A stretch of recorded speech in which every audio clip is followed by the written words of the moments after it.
Assalamualaikum warahmatullahi wabarakatuh. Yang terhormat Kepala Sekolah PLP Ibu Haja Mahmudah SPDMM, para guru di SDN Queen 6 Selatan, Queen 16, kemudian Kepala Sekolah dan guru SDN Pengembangan 6 yang berhadir di Zoom, kemudian Kepala Sekolah beserta Dewan Guru SDN Telaga Biru 9.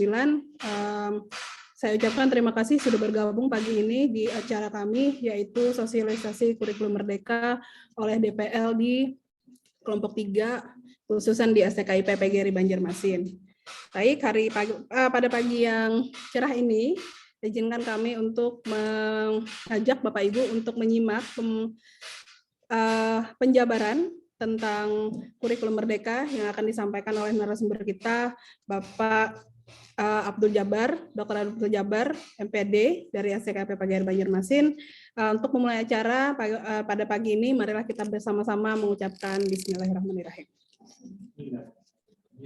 Terima kasih. Baik, kita langsung saja pada paparan materi yang akan disampaikan oleh narasumber kita kepada Bapak Abdul Jabar, dosen dari Program Studi Pendidikan Matematika STKIP PGRI Banjarmasin dan juga DPL Telaga Biru SDN Telaga Biru 9, dipersilahkan. Baik, terima kasih pada Ibu Yulida. Assalamualaikum warahmatullahi wabarakatuh.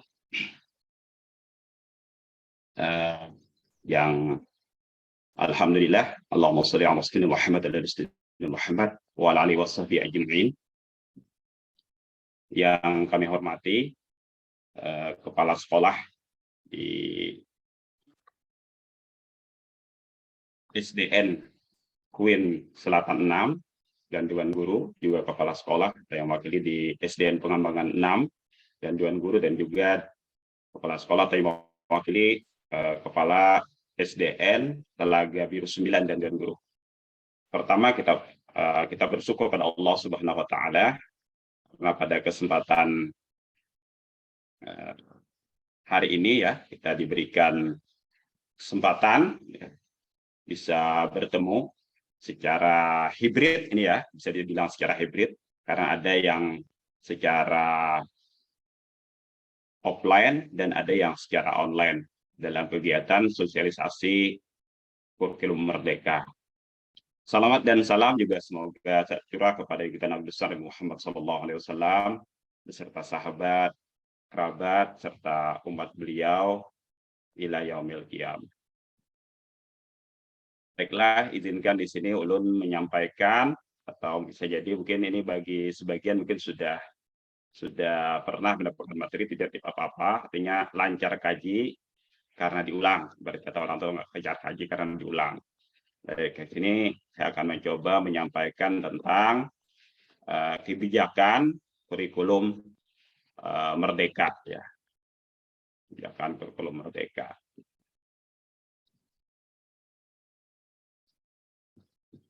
Baik, silakan di slide berikutnya.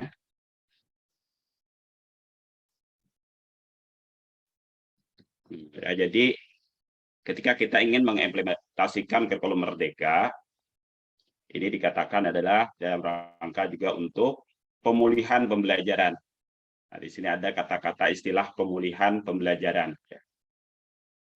Kenapa dikatakan pemulihan? Karena kita tahu bersama ya bahwasanya sejak tahun 2020 ya tidak salah,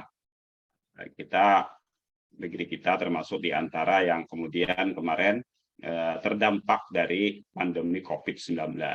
Bahkan pandemi ini sampai saat ini pun ini masih belum hilang sepenuhnya gitu, walaupun alhamdulillah ini sudah mulai melandai atau mulai berkurang gitu.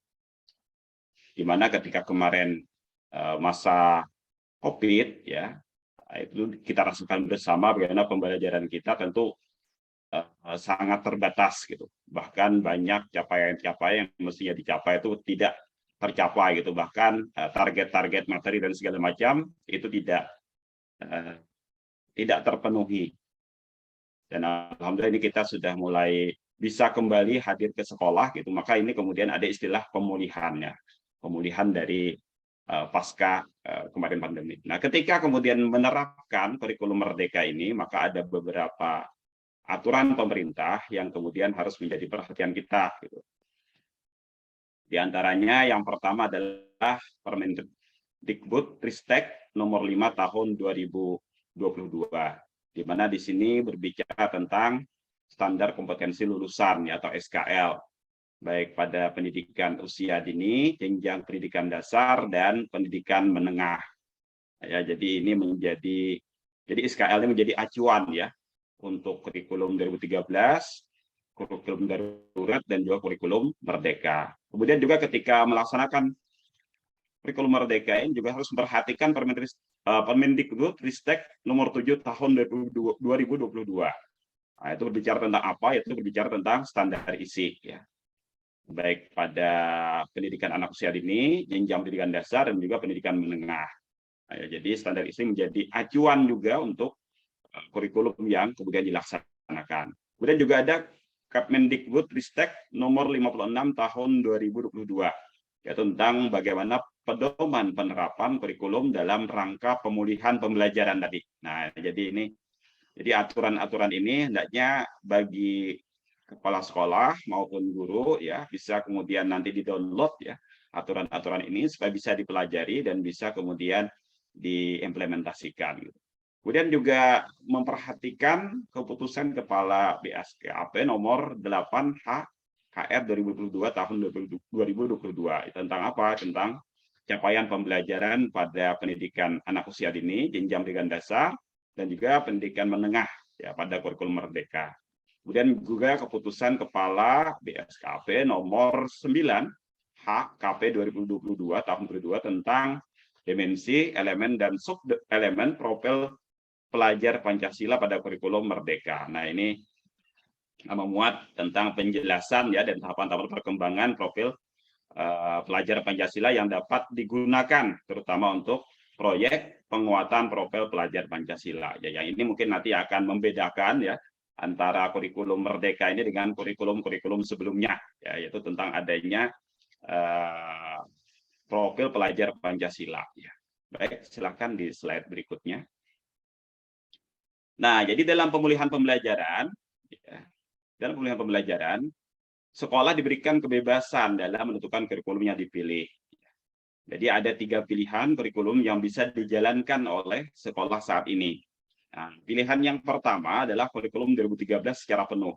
Jadi tidak masalah kalau memang sekolah belum siap, maka sekolah masih diberikan pilihan untuk menggunakan kurikulum 2013 secara penuh. Kemudian pilihan yang kedua adalah menggunakan kurikulum darurat. Kurikulum darurat itu seperti apa? Itu kurikulum 2013 yang lebih disederhanakan. Kemudian pilihan yang ketiga adalah kurikulum merdeka. Ya. Apa kemudian kriteria sekolah yang melakukan kurikulum merdeka? Nah, nanti itu diserahkan kepada sekolahnya masing-masing. Kalau mereka merasa siap untuk melaksanakan kurikulum merdeka, maka kemudian mereka dipersilahkan untuk kemudian memilih kurikulum ini. Gitu.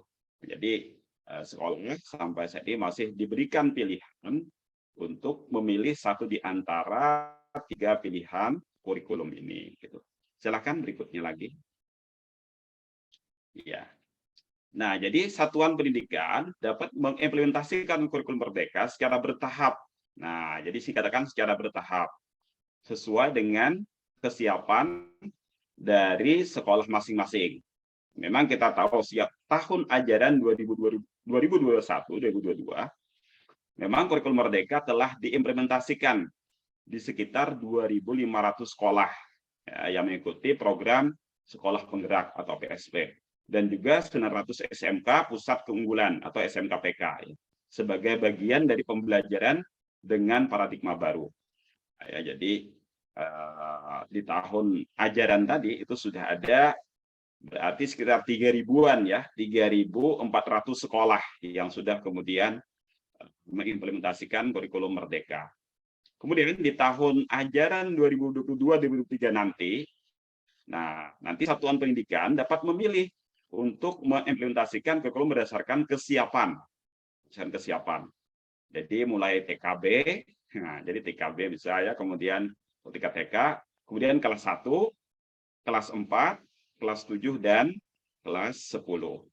Jadi pemerintah juga menyiapkan angket untuk membantu satuan pendidikan menilai tentang tahap kesiapan dirinya untuk menggunakan kurikulum Merdeka.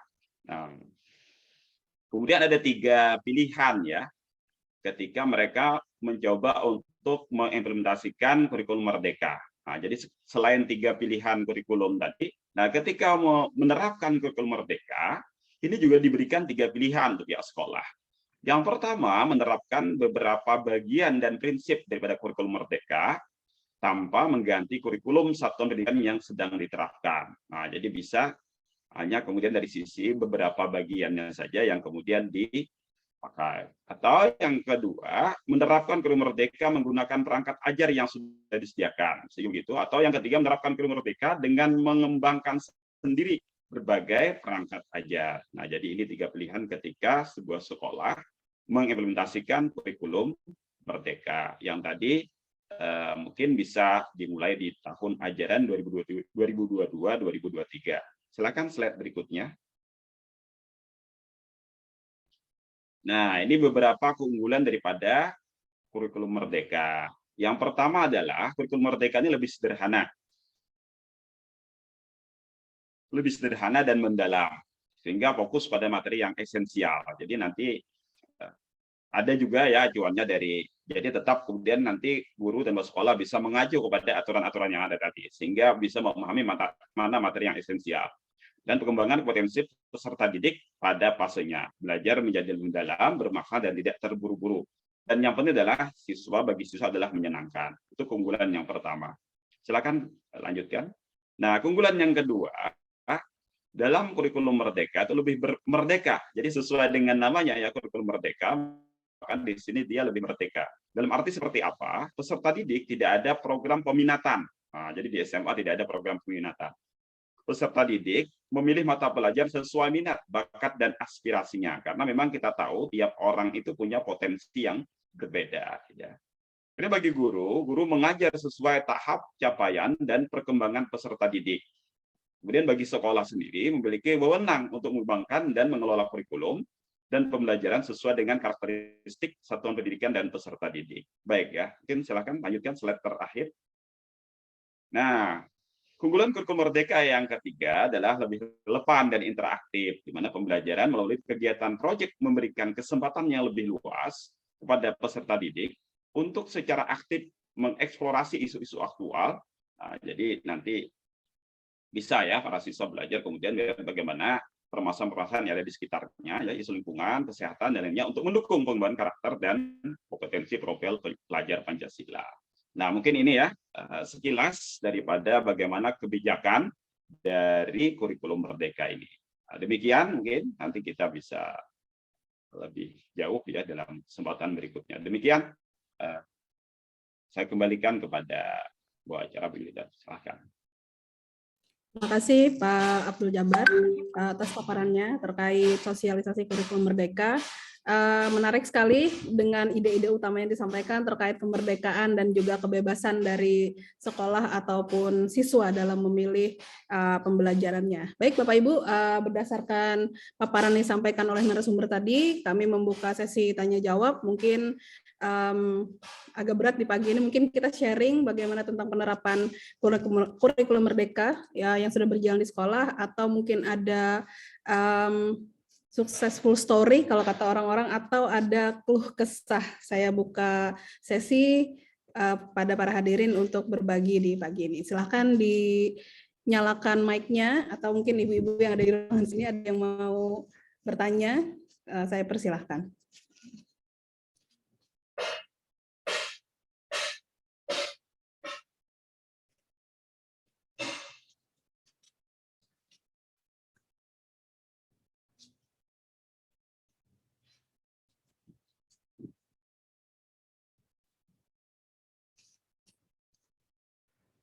Ya, belum ada nih Pak Jabar. Gimana Pak Jabar? Berarti mungkin sudah paham saja ya tentang ini, atau masih logik ini ya, mudah-mudahan. Ya. Iya, mudah-mudahan. Oh, itu ada yang resen siapa ya? Dari Pak Humaydi. Silakan Pak Humaydi. Pak Humaydi di RSK IPPGRI Banjarmasin selaku Wakil Ketua 3. Mungkin ada yang ingin disampaikan?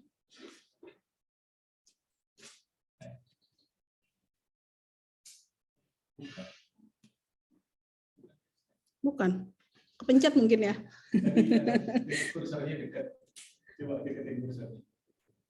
Di sana.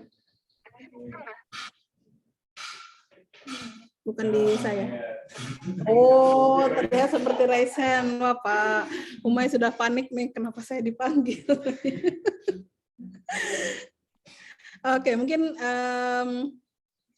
jika ada pertanyaan, mungkin bisa dikontak secara pribadi Pak Jabar di sini sebagai narasumber kita dari SDN Telaga Biru 9, bisa langsung menghubungi Pak Jabar, atau yang dari SDN Pengaman 6, ada Pak Dede nih. Selamat pagi Pak Dede.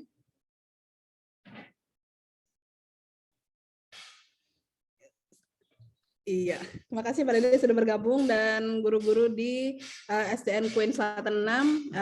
Mungkin kita akhiri sesi pertama ini terkait sosialisasi kurikulum Merdeka. Saya ucapkan terima kasih pada Pak Abdul Jabar yang sudah memaparkan sedikit tentang apa yang dimaksud dengan kurikulum Merdeka. Baik, saya akhiri sesi pertama ini dengan mengucap hamdalah. Saya tutup. Assalamualaikum warahmatullahi wabarakatuh.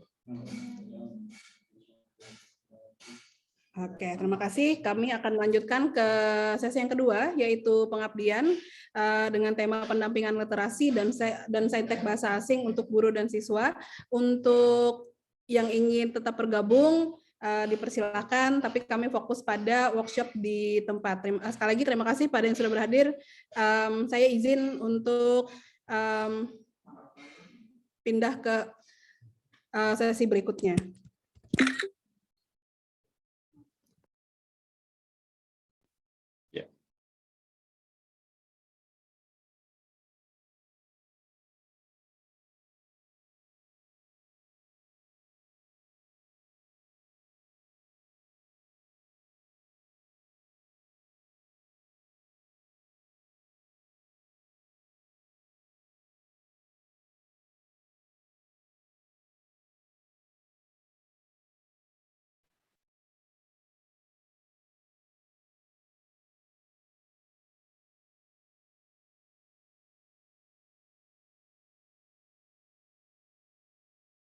Oke, baik. Pada sesi kedua ini kita akan melanjutkan paparan. Kali ini akan disampaikan oleh Bapak Yasir Fahmi Mubarak. Materinya berkaitan dengan implementasi kurikulum Merdeka sebelum kita masuk ke pendampingan literasi. Kepada Bapak Yasir dipersilahkan.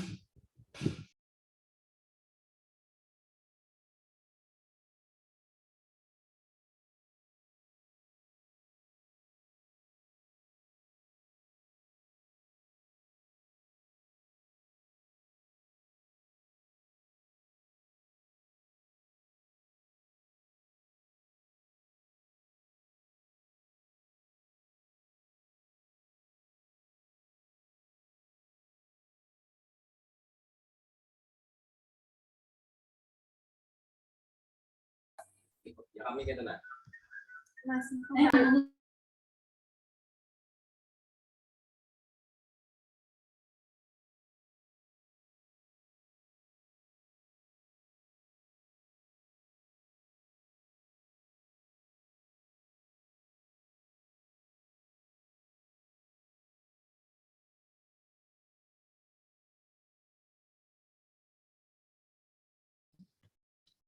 Udah? Ya. Nah. Double ya. Berarti yang penting di mute. Iya. Masuk, ada yang buka speaker tadi.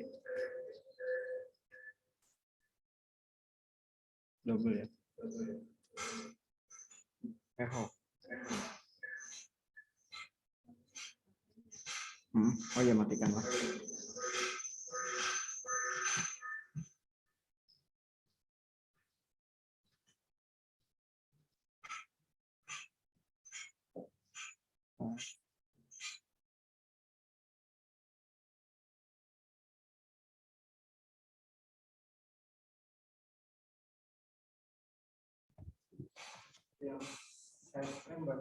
Sama. Di sini. Nah, kita dulu berarti. Next kan. Itu Kak, sini Kak.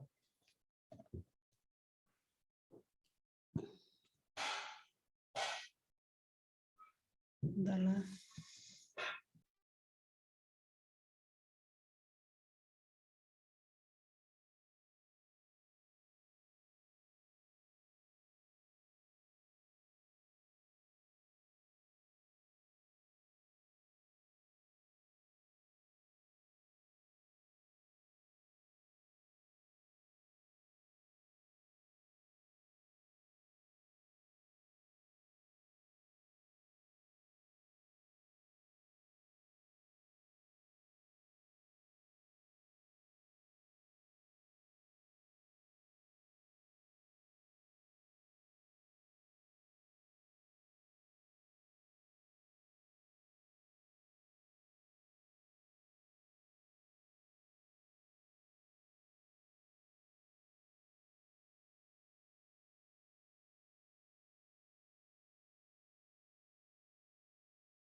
Baik Bapak Ibu yang masih bergabung di Zoom, untuk sesi berikutnya seperti di rundown kita masih lanjutkan sosialisasi kurikulum, tapi saya akan izin dipercepat mungkin ya. Untuk sosialisasi kurikulum Merdeka yang berikutnya adalah ATP dan profil pelajar Pancasila, mungkin agak teoritis juga pada mata pelajaran bahasa Inggris di sekolah dasar. Nah, untuk pelajaran bahasa Inggris sendiri, ini berdasarkan kutipan dari Pak Menteri. Sebelumnya mungkin pelajaran bahasa Inggris, mata pelajaran bahasa Inggris sudah dihapuskan mulai tahun 2010. Tapi mulai digaungkan lagi oleh Pak Menteri sekarang untuk menghidupkan kembali mata pelajaran bahasa Inggris di jenjang sekolah dasar. Kutipan beliau, saya akan sebaik mungkin menjadikan visi itu menjadi realita ya dalam kutipan beliau di tahun 2020. Berikutnya, nah untuk penerapannya sendiri berdasarkan peraturan SK Kepala BSKAP nomor 8 tahun 2022 itu sudah dimunculkan untuk pendidikan dasar dan pendidikan menengah pada kurikulum Merdeka. Jadi pembelajaran bahasa Inggris pada jenjang pendidikan dasar dan menengah diharapkan mencapai kemampuan berkomunikasi dalam bahasa Inggris sebagai bagian dari life skill-nya. Nah, Bapak Ibu, untuk target pembelajaran bahasa Inggris sendiri di sekolah dasar, ini adalah masih level B1 menurut CIFR, yakni mencerminkan spesifikasi yang dapat dilihat dari kemampuan peserta didik untuk beberapa hal. Salah satunya adalah mempertahankan interaksi, kemudian mengungkapkan pokok pikiran utama, serta mempertahankan komunikasi. Nah, pada tatarannya di pelaksanaan peraturan tersebut, maka bahasa Inggris di sekolah dasar punya dua pilihan Bapak Ibu yang bisa Bapak Ibu terapkan. Apabila mempunyai sumber daya, maka sebagai mata pelajaran pilihan, bagian satuan pendidikan itu bisa menyediakannya kalau ada gurunya. Sekarang kalau tidak ada gurunya, maksudnya background program studi pendidikan bahasa Inggris, maka seperti yang di slide, jika belum siap SDM-nya, bisa juga diintegrasikan berupa muatan lokal. Jadi kembali seperti tahun 2010 lampau, seperti itu. Dalam mata pelajaran lain atau ekstrakurikuler. Jadi pada penerapannya diharapkan nanti SMP, SMA tuh mereka sudah mulai siap bahasa Inggrisnya. Nah, terkait itu juga dalam kurikulum Merdeka kita sudah memunculkan juga profil pembelajar Pancasila. Nah, di profil pembelajar Pancasila, pembelajaran bahasa Inggris umum itu menerapkan beberapa profil Pancasila, yakni misalnya beriman, berakhlak mulia, mandiri, bernalar kritis, kreatif, gotong royong, dan kebinekaan global. Nah, mungkin ini kembali lagi ke karakter ya. Tapi sekarang di kurikulum Merdeka itu di merge lagi ke istilah profil pembelajar Pancasila. Nah, untuk profil pelajar Pancasila ini materi teksnya bisa berupa visual, teks oral maupun aktivitas-aktivitas yang dalam proses belajar mengajarnya. Pada tahapan ini mungkin kami tidak munculkan RPP dulu ya. Ini kita secara umum dulu. Mungkin pada sesi yang berbeda kita akan membahas tentang pembelajarannya. Nah, terkait itu juga kita ada tersebut lagi alur tujuan pembelajaran. Nah, alur tujuan pembelajaran ini istilah yang digunakan mungkin di kurikulum Merdeka, yakni alur tujuan pembelajaran sendiri adalah rangkaian tujuan pembelajaran yang tersusun secara sistematis dan logis secara utuh dari awal sampai akhir fase. Nah, ini mungkin lebih juga sebenarnya bisa kita bayangkan seperti silabus ya. Cuman yang digunakan sekarang istilah alur tujuan pembelajaran. Nah, di dalam alur tujuan pembelajaran kita masih ada istilah capaian pembelajaran. Bapak Ibu sudah familiar istilah ini. Capaian pembelajaran sendiri adalah kompetensi pembelajaran yang harus dicapai peserta didik ya, termasuk untuk pendidikan dasar pun. Nah, alur tujuan pembelajaran yang harus kita desain, pertama harus menggambarkan urutan pengembangan kompetensi, kemudian tahapan pembelajarannya juga harus dari awal hingga akhir. Terakhir, alur tujuan pembelajaran pada keseluruhan fase menggambarkan cakupan-cakupan perkembangan peserta didiknya. Nah, yang harus kita munculkan dalam alur tujuan pembelajaran itu harus ada muncul ya Bapak Ibu mungkin kompetensi ya, konten dan variasi. Nah, kompetensi itu harus menggunakan kata kerja operasional. Itu sudah familiar juga mungkin di pelatihan-pelatihan Bapak Ibu di sebelumnya. Kemudian ada konten, yakni ilmu pengetahuan intinya. Kemudian ada variasinya. Dan diharapkan menggunakan keterampilan berpikir HOTS. Untuk HOTS sendiri mungkin satu sesi sendiri ya untuk pelatihannya. Nah, secara umum mungkin seperti ini. Ini juga sudah ditampilkan dalam kegiatan-kegiatan guru penggerak mungkin dan sekolah penggerak. Alur tujuan pembelajarannya dari fase awal, kelas 1, sampai dengan jenjang berikutnya. Nah, tadi kita menyinggung tentang HOTS ya. Mungkin kita mengingat kembali revisi taksonomi Bloom yang kita gunakan ya.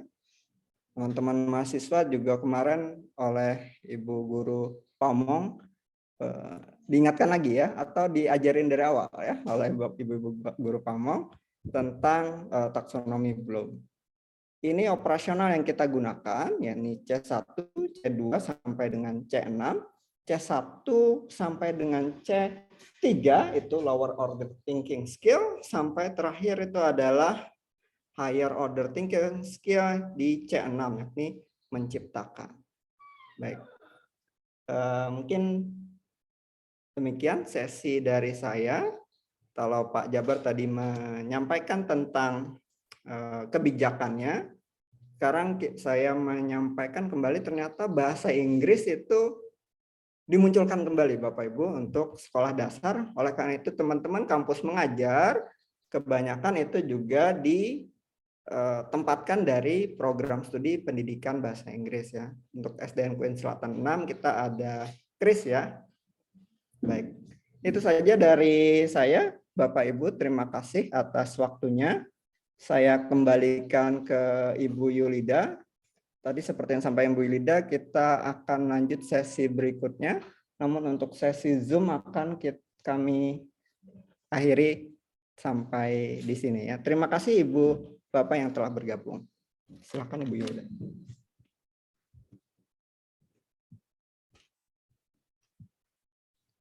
Ya, baik. Terima kasih Pak Yasir sudah melengkapi rangkaian sosialisasi kurikulum merdeka kita pada pagi ini. Sekali lagi saya ucapkan terima kasih kepada Bapak Ibu yang sudah berhadir, baik secara offline yang ada di ruangan maupun yang bergabung di Zoom. Baik, kami akhiri dari kelompok 3 untuk sosialisasi kurikulum merdeka.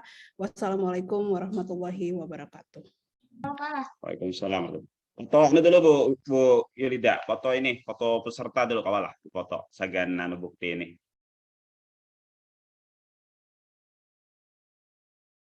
Kita minta untuk bentar lah. Kita minta untuk mengaktifkan kamera gini saya.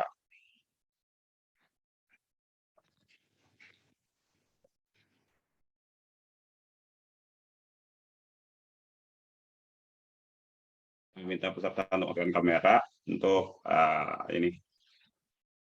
Nah. Pak Humaydi bisa buka kamera Pak Humay? Oh, alhamdulillah. Makasih Pak Humay. Ditahan Pak Humay senyumnya. Oh, izin ambil layar. 1, 2, 3. Satu kali lagi ya Bapak Ibu. 1, 2, 3. Oke, terima kasih. Saya ini berkali-kali menutup nih jadi. Agak miskom sedikit dengan Pak Yasir. Ternyata Pak Yasir saya mau tinggal tadi untuk sosialisasi. Iya, baik. Sekali lagi terima kasih Bapak Ibu. Saya izin untuk keluar. Oke.